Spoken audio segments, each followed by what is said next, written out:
નમો વરિયંતાણમ નમો સિદ્ધાણમ નમો વાયર્યાણમ નમો વજ્જાયાણમ નમો લોએ સૌ વસાવણમ એસો પંચ નમુકારો સૌ પાપપણાસણો મંગલાણમ ચ સંવેશી પરમં હવૈ મંગલમ મંગલમ ભગવાન વીરો મંગલમ ગૌતમ પ્રભુ મંગલમ સ્થૂલભદ્રાધ્યા જૈન ધર્મો સ્તુ મંગલમ. પ્રવચનની શરૂઆત કરવું એની પહેલાં એક સૂચના બતાવી દઉં કે આ વર્ષે ચાતુર્માસ અમારું નવસારી શ્રી ચિંતામણી જૈન સંઘની અંદરમાં છે. આ ચાતુર્માસ જેવું પરિપૂર્ણ થશે એટલે આખો શેષકાળ નવસારી, સુરત, બરોડા, અમદાવાદ થઈ અને પાલીટણા તરફ જઈશું, શત્રુંજય તીર્થાધિરાજ. અને આવતું ચાતુર્માસ પાલીટણા મુકામની અંદરમાં નિર્ધારિત થયું છે. ત્યાં ચાતુર્માસ, ઉબધાન, 99 યાત્રા અને છરીપાલી સંઘ આવા 4 મોટા આયોજનો છે. તો ખાસ સૂચના એ આપવાની કે આવતા ચાતુર્માસ પછી એટલે કે આસો સુદ દસમના દિવસથી આસો સુદ દસમ 10/10/2027 એ દિવસે ઉબધાન તપનું આયોજન થયું છે. એ દિવસે ઉબધાન તપનો પ્રારંભ થવાનો. મુંબઈ નિવાસી દેસુરી વાલે કન્યા માતૃશ્રી કન્યાબેન થાનમલજી માંડણ પરિવાર એમના તરફથી ઉબધાન તપનું આયોજન થયું છે. આ ઓડિયો પ્રવચન સાંભળનારા પ્રત્યેક શાવક શાવિકાઓને એક વિનંતી છે કે ખાસ આ ઉબધાન તપની અંદરમાં જોડાઓ. આ ઉબધાન તપના આયોજનની અંદરમાં જોડાઈ જાઓ. આવશ્યક સૂત્રોનો લાભ લેવો હોય, આવશ્યક સૂત્રો બોલવાનો અધિકાર પ્રાપ્ત કરવો હોય તો ઉબધાન તપ દ્વારા થશે. કોઈ પણ મનમાં ડર નહીં રાખો, ગભરાટ નહીં રાખો. દેખો, જિંદગી છે એટલે કામ તો ચાલ્યા કરવાનું.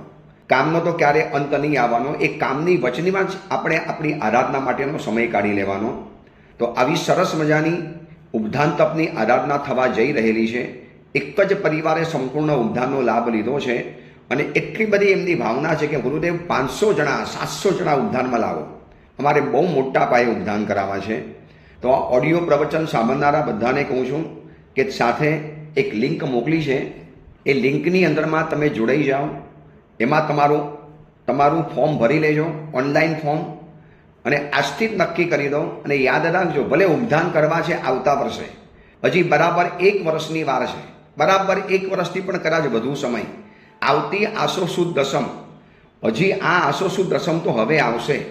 અત્યારે ચાલે છે શ્રાવણ સુદ, પછી ભાદરવો, એટલે કે 13 મહિનાની હજી વાર છે. 13 મહિનાની. પણ અત્યારથી ફોર્મ ભરો ને તો પુણ્યનું મીટર તમારું અત્યારથી શરૂ થઈ જાય. અત્યારથી નક્કી થાય મારે ઉબધાન કરવાના છે, મારે ઉબધાન કરવાના છે, ઉબધાન તપ કરવા માટે જવાનું છું. તો સાથે મોકલી છે લિંક. એની ઉપર તમે તમારું ઓડિયો પ્રવચન સાંભળનારા બધાઓ તમારું ફોર્મ ભરી લેજો. ખાસ તમારા સગા સંબંધી મહેમાનો જેટલા પણ હો, વધુને વધુ પહેલી ઉબધાનવાળા આવો તો વધારે સારું. સંયમ સ્પર્શ 20 ઉબધાન તપ, એક નાનકડો સંયમ જીવનનો આસ્વાદ ચાખવા માટે મળશે. સુંદરતમ પ્રવચનો સાંભળવા માટે મળશે. તો ખાસ વિનંતી છે કે જલ્દીમાં જલ્દી આપ તો આપનું ફોર્મ ભરો, પણ બીજા આપના જે પણ સગા સંબંધી, રિશ્તેદાર, મહેમાન, દોસ્ત, મિત્ર, જ્ઞાતિજન, સ્વજનો, તમારા આડોશી પાડોશી જે પણ હોય એ બધાને પણ આ ઉબધાન તપની અંદરમાં જોઈન કરો. એટલું ખાસ કહેવાનું. આપણું પ્રવચન ચાલે છે સંવેગ રંગશાલા ગ્રંથ ઉપર. સંવેગ રંગશાલા ગ્રંથ, સંવેગના રંગથી ભરેલો આ ગ્રંથ છે. અને સંવેગનો રંગ એક વખત જ્યારે ચડે છે ત્યારે વ્યક્તિના જીવનની અંદરમાં કેવું પરિવર્તન આવે છે એ આપણે જોયું ચિલાતી પુત્રની કથા દ્વારા, વંગચુલની કથા દ્વારા. કેવા ખૂંખાર યોદ્ધાઓ હતા, હત્યારા, ખૂની, અપરાધી, ક્રાઇમ, આવા બધા કરનારા માણસો પણ જ્યારે સંવેગનો રંગ ચડે છે ત્યારે આખી જિંદગી એ લોકોની બદલાઈ જતી હોય છે.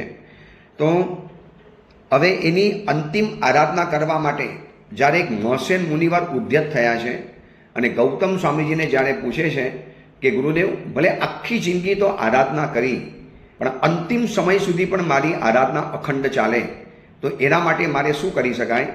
અને ગૌતમ સ્વામીજી એમને જે વિસ્તારપૂર્વક બધી વાતો બતાવે છે. એમાં પરિકર્મ દ્વાર પહેલું 4 મહાદ્વાર, એમાં પરિકર્મ દ્વાર, એમાં પહેલા નંબરની અંદરમાં અર્હદ્વાર જોયું. અત્યારે બીજા નંબરમાં ચાલે છે લિંગ દ્વાર. તો શાવકના લિંગ અલગ છે અને મુનિઓના લિંગ અલગ છે. બંને જણાની કોમન વાતો પણ બતાવી, બંને જણાની અલગ અલગ પણ વાતો બતાવી. હવે સાધુના જીવનના જે ચિહ્નો બતાવ્યા, તો આ સંયમ જીવનના ચિહ્નો રાખવાનો મતલબ શું, એનાથી શું ફાયદો, કેમ રાખવાનું? ઘણા લોકોને મનમાં થાય છે ને કે શું સંયમનો વેશ પહેરવો જરૂરી છે? સંસારી સાધુ થઈને નથી રહેવાતું? એના માટે સંસાર છોડવો જરૂરી? એના માટે દીક્ષા લેવી જરૂરી? એના માટે દીક્ષાના વસ્ત્રો પહેરવા જરૂરી? ઘણા લોકોને એમ છે કે વસ્ત્ર શું કામ બદલવાના, જ્યારે અમારા વિચારો જ બદલાઈ ગયા છે ત્યારે એને ખબર નથી. ઘણી વખત વેશ સાથે વિચારો જોડાયેલા હોય છે.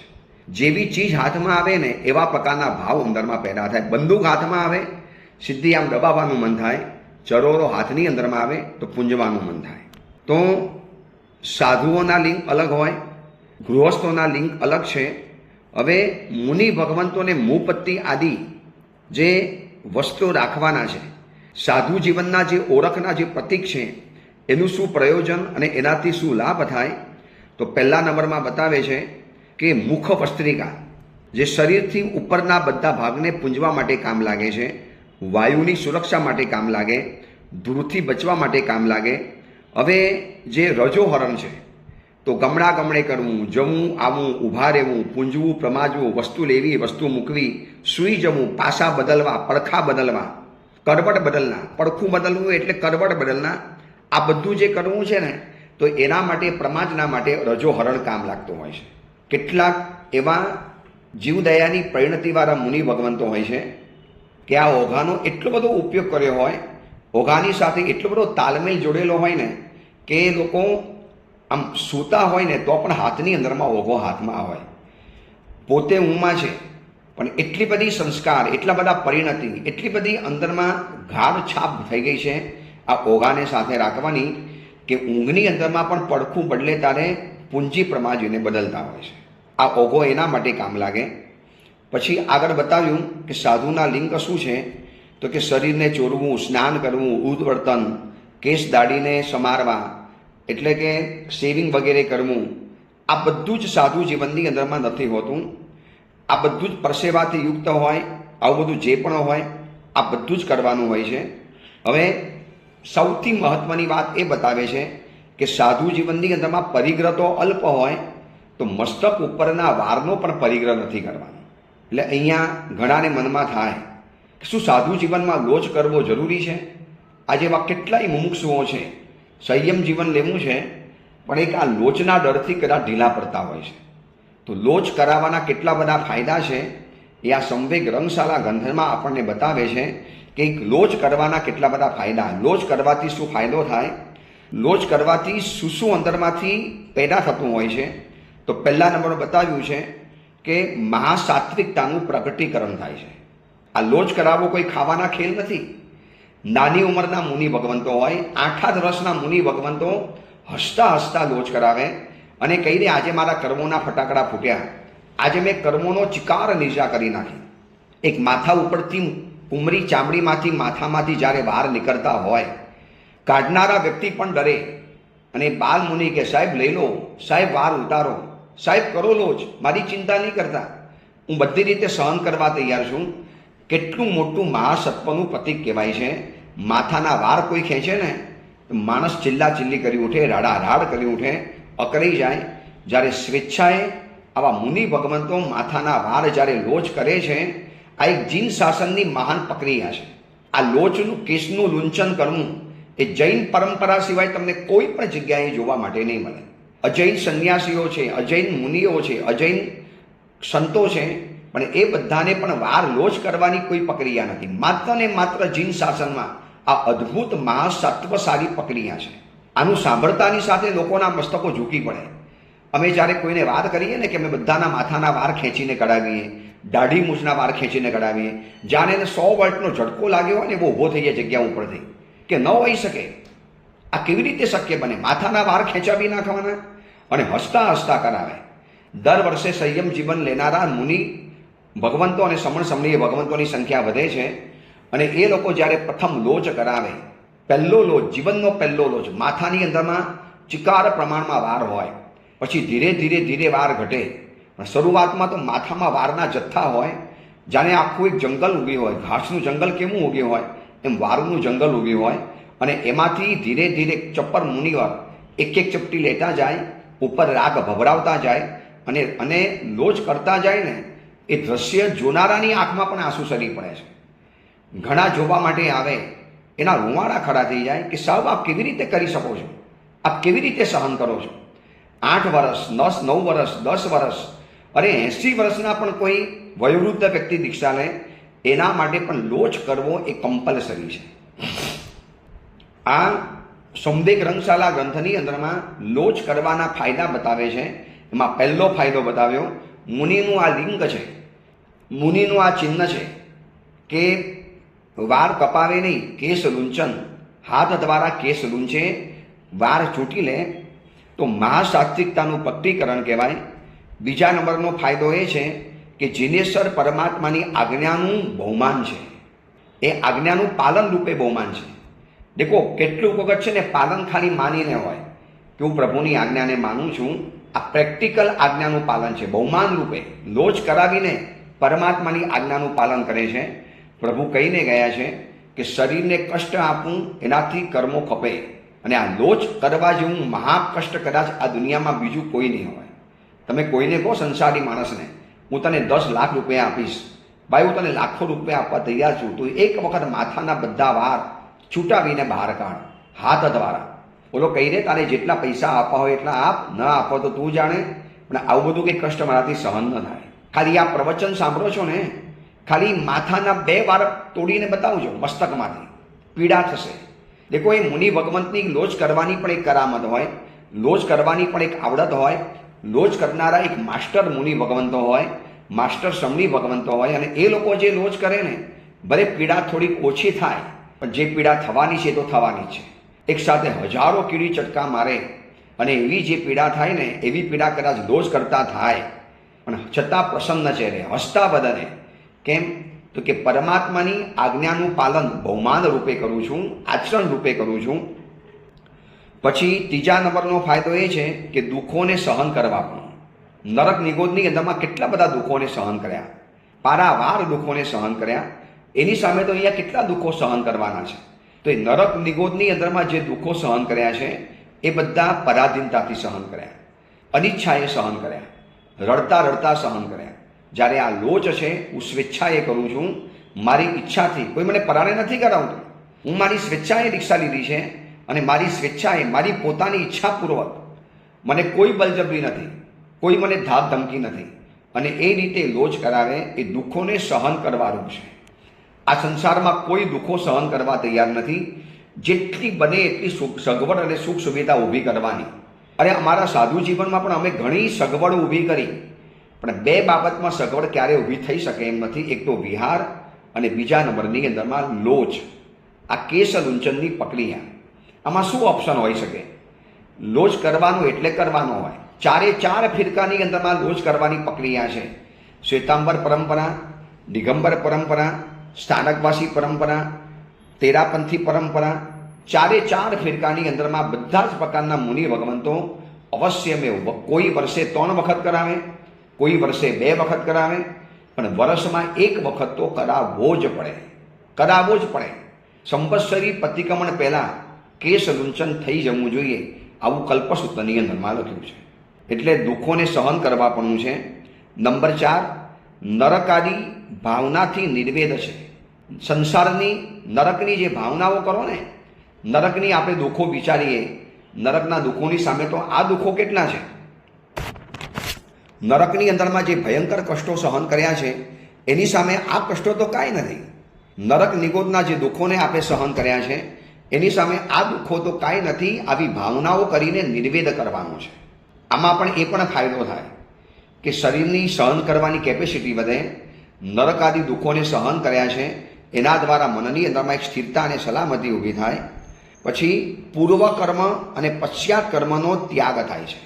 માનો હવે કાતરથી વાર કાપવાના હોય, અસ્ત્ર દ્વારા વાર કાપવાના હોય, જેને ક્ષુર કર્મ કહેવાય. ક્ષુર એટલે જે ગાંજો હોય, જે આપણા વાળ કાપે, બરોબર, તો એ વાળ જે કાપે ને અસ્ત્રાથી કાપે. હવે એ વાળને ફેંકી દેવાના, વાળ બીજા ઉપયોગની અંદરમાં જાય. જ્યારે અમારા લોચ કરવાની પ્રક્રિયા એવી છે, નથી એમાં પૂર્વકર્મનો દોષ, નથી એમાં પશ્ચાત કર્મનો. પૂર્વકર્મ એટલે લોચ કરતા પહેલા જે દોષો થાય. હવે હજામની દુકાનમાં વાળ કપાવવા જઈએ, ત્યાં હજામ વાળ કપાવે, મશીન વાપરે, લાઇટ વાપરે, પાણીનો છંટકાવ કરે, સામે અરીસો હોય અને લોખંડના અસ્ત્રાને ધારદાર બનાવે, પછી એ બુઠ્ઠો થઈ જાય તો ફેંકી દેવાનું. કેટલાક લોકોના પગમાં વાગે, એમાંથી લોહી નીકળે, એને સેપ્ટિક થાય, એને ધનુર્વા થાય. આ બધા પૂર્વકર્મ કહેવાય. હવે લોચ પતી ગયા પછી જે માથાના વાળ છે એને જ્યાં ત્યાં જંગલમાં ફેંકી દેવાના, તો પશુ પક્ષીઓને એ નુકસાનકારક બને. જ્યારે અમારી પ્રક્રિયા કેવી છે, લોચ કરતાં પહેલાંનું કોઈ પણ પૂર્વકર્મ નથી, પશ્ચાત કર્મ પણ નથી, પછી નથી. કારણ કે અમે શું કરીએ, માથાના વાળ જે હોય એ બધા એક પોટલીમાં ભરીએ, પછી વિહાર દરમિયાન ખાડો ખોદી, ઊંડો ખાડો ખોદી અને એની અંદરમાં માથાના વાળ મૂકી દઈએ અને પછી ઉપર માટી ભભરાવી દઈએ. એટલે બધી જ રીતનું આ બધું જ કામ પતી જાય. તો આ માથાના વાળના લોચ કરાવવાની પ્રક્રિયા છે. આજે ઘણા સાવક સાવિકાઓ છે જે કોઈ ગુરુ ભગવંતની પાસે જઈ અને આ લોચ કરાવવાની પ્રેક્ટિસ કરે છે. ગુરુદેવ દીક્ષા તો લઈએ ત્યારે લઈએ, પણ એકાદ વખત તો આવો અમને લાવો લેવા દો. ઘણા ઉપધાન તપની અંદરમાં પણ લોચ કરાવવાની લાઈન લાગતી હોય છે. ઘણા ઉપધાન તપ જોયા છે જેમાં લોકો લોચ કરાવે કે સાહેબ ઉપધાન કર્યા છે, આવા સરસ મજાના ઉપધાન થયા. ચલો એક લોચ કરાવવાનો પણ એક નાનકડો અનુભવ પ્રાપ્ત કરી લઈએ. તો પૂર્વકર્મ અને પશ્ચાત કર્મના બધા જ દોષો નીકળી જતા હોય છે. શરીર ઉપરનું મમત્વ ઘટી જતું હોય છે. આ લોચ ક્યારે થાય? શરીર ઉપરનું મમત્વ ઓછું થાય ત્યારે. જેને પોતાના શરીર ઉપરનું મમત્વ હોય ને એ ક્યારે લોચ ન કરી શકે. જેને પોતાનું શરીરનું મમત્વ ઓછું થઈ ગયું, એ કંઈ નહીં, મારા શરીર સાથે જે કરવું હોય એ કરો, આ શરીર મારું નથી, મેં એની ઉપરની મમતા જ હટાવી દીધી છે. અરે તકલીફ તો શરીરને પડે છે, આત્માને થોડી પડે છે. અને આ શરીર તો મારું છે ને, નશ્વર છે, એ તો છોડીને ચાલી જવાનું છે. આવું શરીર ઉપરની મમતા દૂર થઈ જાય. અતિ મહત્વનું કારણ બતાવ્યું આ લોચ કરવાના ફાયદા, કે શોભાનો ત્યાગ. માથાના વાળ છે ને એ માણસને સુંદર દેખાવ આપે, એનો લુક આખો બદલી નાખે. માથાના વાળ એ માણસને એકદમ સુંદર બનાવતા હોય છે. કેટલાક લોકોના માથાના વાળના કારણે એટલા બધા હેન્ડસમ, એટલા બધા બ્યુટીફુલ દેખાતા હોય, પણ જ્યારે માથાના વાળ નીકળી ગયા એટલે બધી જ પ્રકારની સુખશીલતાનો ત્યાગ થઈ ગયો અને શોભા, ટાપટીપ, રૂપ, વિભૂષા આ બધાનો ત્યાગ થઈ ગયો. નિર્વિકારતા અને આત્માનું દમન આ બધું લોચ કરવાની અંદરમાં ફાયદો છે. દેખો લોચ કોણ કરાવે ખબર છે? જે નિર્વિકાર બનેલો હોય. જે વ્યક્તિ વિકારી હોય ને એ પોતાના વાળને સજાવે, પોતાના વાળને સંભાળે, પોતાના વાળની ટાપટીપ કરે. હવે સાધુ જીવનમાં દર વર્ષે 2 વખત લોચ કરાવવાના. ઉત્કૃષ્ટ ભાવે ઘણા મહાત્માઓ 3 વખત કરાવતા હોય છે.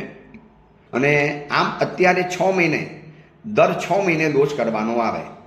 હવે આ કોણ કરાવે? જેના વિકારો ખતમ થઈ ગયા છે, જેને પોતાના શરીરની ટાપટીપ નથી કરવી, શોભા નથી વધારવી, પોતાના શરીરનું જેને બહુ દેખાડો નથી કરવો ને એવી જ વ્યક્તિ લોચ કરાવવાની.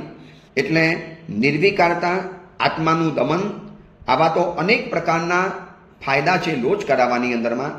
અને શાસ્ત્રોની અંદરમાં લખ્યું છે કે લોચ જે મહાત્મા કરાવે છે એને 6નું પુણ્ય બંધાય, અને જે લોચ કરે છે એ મહાત્માને 8મનું પુણ્ય બંધાય. ફરી વખત તમને એમ લાગશે કે ગુરુદેવ જે લોચ કરાવે છે એને તો વધારે સહન કરવાનું, તો એને ખાલી 6નું પુણ્ય કેમ? 2 ઉપવાસનું પુણ્ય.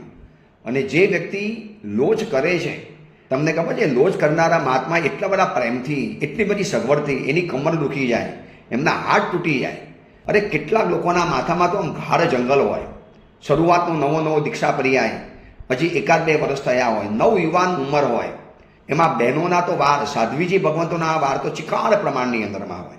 એમાં જ્યારે પહેલો લોચ આવે કેટલા બધા જટ્ટા ઝુંડ જેવા વાર હોય, અને એ જ્યારે કરે કમર તૂટે, મણકાની અંદરમાં સબાકા બોલાય, હાથ દુખે, આંગળીના ટેરવા દુખે, 2 દિવસ સુધી હાથ ઉપર નીચે ન થઈ શકે, માલિશ કરાવવી પડે. એટલા માટે શાસ્ત્રકારોએ કીધું કે જે લોચ કરે છે એને 8મનું પુણ્ય, અને જે લોચ કરાવનાર મુનિ ભગવાન છે કે લોચ કરાવનાર જે પણ વ્યક્તિ છે એને 6નું પુણ્ય બંધાય છે. આ રીતે સાધુ ભગવંતોના ચિહ્ન બતાવ્યા કે જેનું મસ્તક લૂંછન થયેલું હોય, જેના મસ્તકના વાળ લોચ થયેલા હોય, જેના મસ્તકના બધા જ વારોનું લૂંચન થઈ ચૂકેલું હોય, હવે બંનેના કોમન લક્ષણો બતાવે છે. સાધુ અને ગૃહસ્થ, સમણ સમણી ભગવંતો અને સાવક સાવિકાઓના કોમન લક્ષણ, કે જે વ્યક્તિ આરાધના કરવા માટે તૈયાર થયો હોય એના કોમન લક્ષણો શું હોય? તો ગૃહસ્થ અને સાધુ એ બંનેના સમાન લિંગો બતાવવામાં આવે. તો કે જ્ઞાનાદિ ગુણગણના ખાણ એવા ગુરુ ભગવંતોના ચરણ કમલની સેવા કરવાની અંદરમાં જેને તત્પરતા હોય, એ જ વ્યક્તિ આરાધના માટે યોગ્ય છે. કે જે ગુણ ગણોથી ભરેલા એવા પોતાના ગુરુની સેવા કરવાની અંદરમાં તત્પર હોય, થોડો પણ પોતાનો અપરાધ થઈ જાય તો વારંવાર એની ઘરહા કરે, વારંવાર એની માફી માગે, વારંવાર એની કોસે કે મેરે સે દોષ કા સેવન હો ગયા. ગુરુ કે ભાઈ ભૂલી જાને, પ્રાયશ્ચિત થઈ ગયું, બહુ એના માટે રડી લીધું, પણ વારંવાર ઘરહા કરે, વારંવાર નિંદા કરે. મેં શું કરી નાખ્યું? મારાથી કેમ આવું થઈ ગયું? મારે આવું ન કરી શકાય. આ બધું બંને જણાની અંદરમાં કોમન લિંગ બતાવે છે.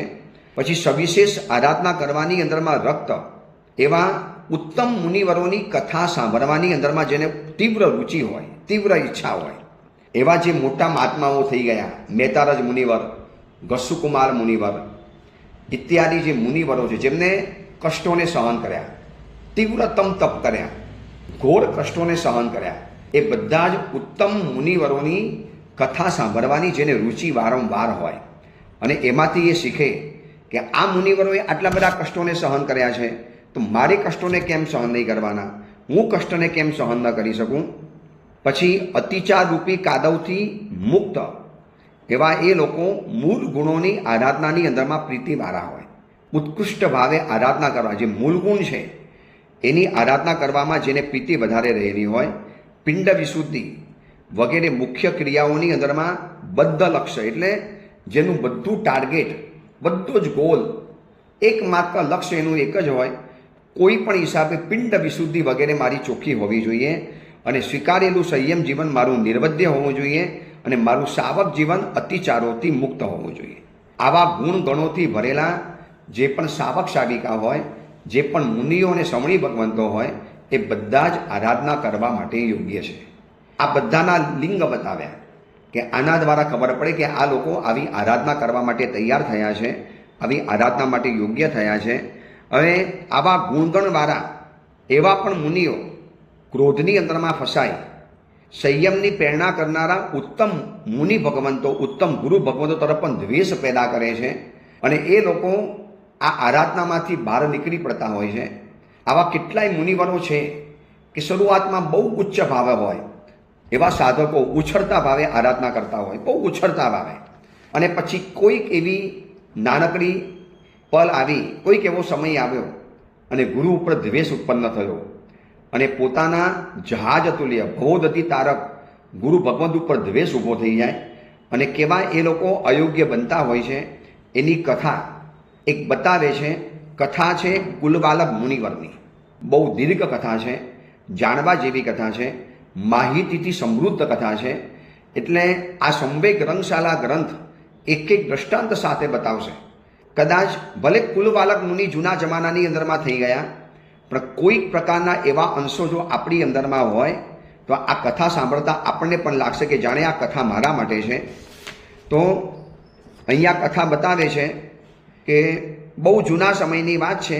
એ સંગમસિંહ નામના એક આચાર્ય ભગવંત હતા, ઉત્તમ આચાર્ય ભગવંત, ઉત્તમ સંગેણવાળા, મોહમલ્લને જીતનારા, મોટા મહિમાથી કોઈનાથી પણ પરાભવ નહીં પામનારા, ઘણા શિષ્યોથી પરિવરેલા એવા એક સંગમસિંહ નામના સુરીવર હતા.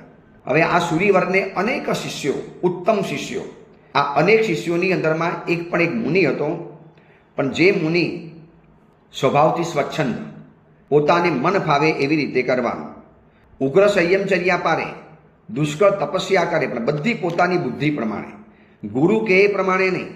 મારે આજે જે તપસ્યા કરવી છે હું કરવાનું, ગુરુ કે હમણાં યોગ્ય નથી, હમણાં સમય નથી, હમણાં રહેવા દો, હમણાં આપણા માટે આ કાલ અનુકૂળ નથી, એ કે મેં નક્કી કર્યું છે એટલે મારે કરવાનું, પોતાની સ્વબુદ્ધિ પ્રમાણે કરે. એટલે ગુરુ એને ઘણી વખત સમજાવે કે ભાઈ આજ્ઞા પાલન એ જ ચારિત્ર છે. અને એક વાત સમજી રાખજો, ગુરુ માટે આગમ, શાસ્ત્રો એ આગમ છે, જ્યારે શિષ્ય માટે ગુરુની આજ્ઞા એ આગમ છે. આવું એના શિષ્યને સમજાવે કે ભાઈ આજ્ઞા પાલનમાં જ ચારિત્ર છે અને આજ્ઞા ભાંગી તમે ગુરુની આજ્ઞા ભાંગીને તબ ભંગી કિમ ન ભજ્જતમ. આજ્ઞા ભાંગ્યા પછી શું નથી ભાંગતું એ સવાલ છે. કેમ તું ગુરુની આજ્ઞા નથી માનતો? ગુરુના અંડરમાં રહેવાનું, ગુરુની શિખામણ સાંભળવાની, ગુરુની વાતોને પ્રેમથી સાંભળવાની. આવું ગુરુ વારંવાર કે ગુરુ ભાઈઓ પણ ટોકે કે આવા આપણને ઉત્તમ ગુરુ ભગવાન મળ્યા છે, કેમ તમે એનો અપલાપ કરો છો? કેમ તમે ગુરુ ભગવાનની વાતને ગાંઠતા નથી? કેમ ગુરુ ભગવાનની વાત સાંભળતા નથી? એટલે આ વ્યક્તિ સુધરવાના બદલે ઉલટાનો વધારે બગડ્યો. અનાદિનો કોઈ એવો સ્વચ્છંદી સ્વભાવ લઈને આવેલા હતા એટલે એને ગુરુ ઉપર બહુ મોટો રોષ પેદા થઈ ગયો કે આ ગુરુ કે માટે શિષ્યો પણ કહેવા તૈયાર થઈ ગયા. ગુરુને ક્યારે મારી વાત સાચી લાગતી જ નથી, હું કાયમ માટે ખોટો જ લાગુ, દર વખતે મારી જ ભૂલ, દર વખતે હું જ ખરાબ, જાણે ગુરુની ક્યારે ભૂલ જ ન થાય. હું તપસ્યા કરું છું, એમાં ગુરુને શું વાંધો પડે છે? હું ખાતો હોઉં તો બરોબર છે, હું ઉત્કૃષ્ટ સંયમ જીવનની આરાધના કરું, ગામની બહાર જઈને આતાપ ન લઉં, એમાં ગુરુને શું તકલીફ પડે છે? ગુરુ કે આમ નહીં કરવાનું, આમ નહીં કરવાનું, આમ નહીં કરવાનું, બધું જ કરવા તૈયાર થાય પણ ગુરુની આજ્ઞા પાડવા તૈયાર નથી. અને એના કારણે આ વ્યક્તિને ગુરુ ઉપરનો ભયંકર દ્વેષ પેદા થઈ ગયો.